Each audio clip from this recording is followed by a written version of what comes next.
हम पढ़ने जा रहे हैं 4 एलिमेंट्स ऑफ अडैप्टिव इम्यूनिटी, या हम कह सकते हैं 4 कैरेक्टरिस्टिक ऑफ अडैप्टिव इम्यूनिटी। तो पहले तो अडैप्टिव इम्यूनिटी इन शॉर्ट क्या होती है? अडैप्टिव इम्यूनिटी क्या होता है कि आपने किसी एंटीजन को स्पेसिफिकली, जो बहुत एक सिलेक्टिव प्रोसेस है, बहुत स्पेसिफिकली एक एंटीजन को रिकॉग्नाइज किया और उसको इलिमिनेट कर दिया, है ना? जो बहुत सिलेक्टिव है, बहुत एक फॉरेन एंटीजन आया, उसको पहचाना और उसको इलिमिनेट कर दिया स्पेसिफिकली, है ना? तो that is called adaptive immunity. और सबसे बड़ी बात जो इनेट इम्यूनिटी से इसका डिफरेंस ये है कि ये तभी प्ले होती है, ये तभी काम करती है जब एंटीजन का इनकाउंटर होता है। जब तक एंटीजन नहीं आएगा तब तक अडैप्टिव इम्यूनिटी नहीं होगी। एंटीजन को आना, इनकाउंटर होना पड़ेगा, है ना? एंटीजन का होना जरूरी है। जैसे इनेट में तो पहले बाय बर्थ है, पहले से मिली है। इनेट के मिलने से पहले हमारे अंदर इम्यूनिटी है, इनकाउंटर होने से पहले इम्यूनिटी है। मगर अडैप्टिव क्या है कि एंटीजन जब आया तब उसको पहचाना, तब उसको इलिमिनेट किया। तो एंटीजन का होना जरूरी है। तो ऐसे में हम जब अडैप्टिव इम्यूनिटी की कैरेक्टरिस्टिक या एलिमेंट की बात करते हैं तो हम कहते हैं कि उसके 4 एलिमेंट्स हैं। 4 सबसे पहले उसमें से कौन है? The very first one is antigen specificity. What is antigen spasticity?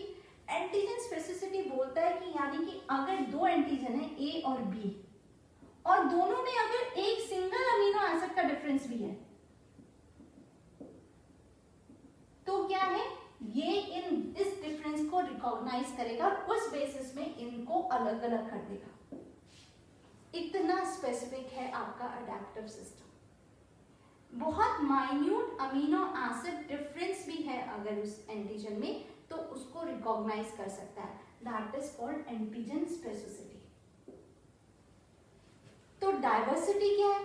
Diversity ये है कि हम ये बहुत सारे डिफरेंट बहुत सारे डिफरेंट एपिटोप्स को पहचानता है। जो अडैप्टिव सिस्टम है वो बहुत सारे है, और ऐसा नहीं है कि इन एपिटोप्स को पहले से फर्स्ट एनकाउंटर में भी पहचान जाएगा। That is called diversity. मतलब बहुत डिफरेंट एपिटोप्स को उसके फर्स्ट एनकाउंटर में भी अडैप्टिव इम्यूनिटी उसको रिकॉग्नाइज करेगा और उसको रिप्लेस करेगा, राइट? तो दैट इज डाइवर्सिटी। थर्ड बात जो इंपॉर्टेंट है वो है इम्यूनोलॉजिकल मेमोरी। ये बहुत इंपॉर्टेंट है। देखो, जब अडैप्टिव सिस्टम काम करता है वो ऐसे काम करता है कि एक एंटीजन इनकाउंटर हुआ, एंटीजन आया, फिर हमारा पूरा इम्यून सिस्टम इवोक हुआ, है ना? उसने रिस्पॉन्स दिया, और उस रिस्पॉन्स में क्या होता है, 2 टाइप के सेल्स बनते हैं। एक इफेक्टर सेल्स होते हैं और एक मेमोरी सेल्स होते हैं। अगर मैं बी सेल की स्पेसिफिक बात करूं तो अगर मान लो बी सेल आया है, हम जानते हैं रेक्टिव सिस्टम 2 टाइप का है, एक ह्यूमरल और एक सेल मीडिएटेड। तो अगर मैं ह्यूमरल की बात करूं, बी सेल की बात करूं, तो एंटीजन आया, बी सेल रिएक्ट किया, तो बी सेल 2 टाइप के सेल्स में डिवाइड हो जाएगा। एक तो होगा बी सेल प्लाज्मा सेल, और एक होगा आपका मेमोरी सेल, बी सेल की मेमोरी। ये क्या है? ये तो उसी समय एंटीबॉडीज को प्रोड्यूस करेंगे, मगर ये सेल क्या करेंगे? एंटीबॉडी नहीं प्रोड्यूस करेंगे। मगर जो इंटरेक्शन अभी हुआ है एंटीबॉडी का, एंटीजन का और सेल का, अडैप्टिव सिस्टम के जो सेल का इंटरेक्शन हुआ है, उसको, उस मेमोरी को स्टोर कर देगा, है ना? और जब यही एंटीजन, जिसके अगेंस्ट मान लो ये एंटीजन ए है, ए के अगेंस्ट ये सारा काम कर, तो यही ए एंटीजन जब बॉडी में दोबारा इनकाउंटर होगा, जब सेकेंडरी इनकाउंटर होगा उसका, तो वहां पर उसके लिए सेकेंडरी रिस्पॉन्स देगा, राइट? तो इस टाइप से ये हमेशा मेमोरी को स्टोर करता है, जो कि इनेट सिस्टम से अगर हम कंपेयर करें तो वहां पर इस टाइप की मेमोरी नहीं होती। कारण क्या है? क्योंकि वहां पर रिक्वायरमेंट ही नहीं है एंटीजन इनकाउंटर की इनेट इम्यूनिटी पे। वहां पर पूरा सिस्टम इवोक ही नहीं होता, तो वहां पर मेमोरी भी नहीं आती है। तो यहाँ पे क्योंकि पूरा सिस्टम इन्वॉल्व होता है, तो आपकी जो इंट्रैक्शन की मेमोरी है वो सेव की जाती है। उस सेव मेमोरी को बोलते हैं इम्यूनोलॉजिकल मेमोरी, जो सेकेंड रिस्पॉन्स में जब वही एंटीजन दोबारा आता है तो उस टाइम पे यही मेमोरी काम करती है सेकेंडरी रिस्पॉन्स देने के लिए, राइट? यहाँ पर लिख देते हैं कि ये सेकेंडरी रिस्पॉन्स के लिए काम आती है।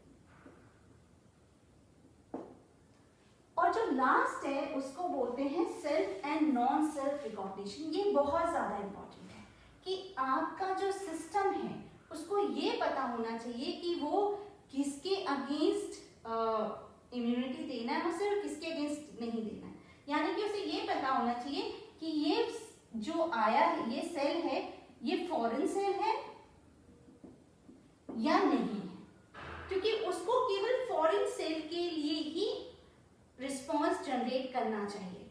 अपने अगर वो अपने ही सेल, अगर वो जो सेल्फ सेल है उसका बॉडी का, उसके अगेंस्ट ही रिस्पॉन्स देगा तो वो तो डिजीज बन जाएगी, जिसको हम बोलते हैं ऑटो इम्यून डिसऑर्डर्स, है ना। अपने ही सेल को अगर वो खाने लग जाए, अपने ही सेल के अगेंस्ट वो रिस्पॉन्स जनरेट करने जाए, तो उस समय क्या होगा? वो तो गलत है।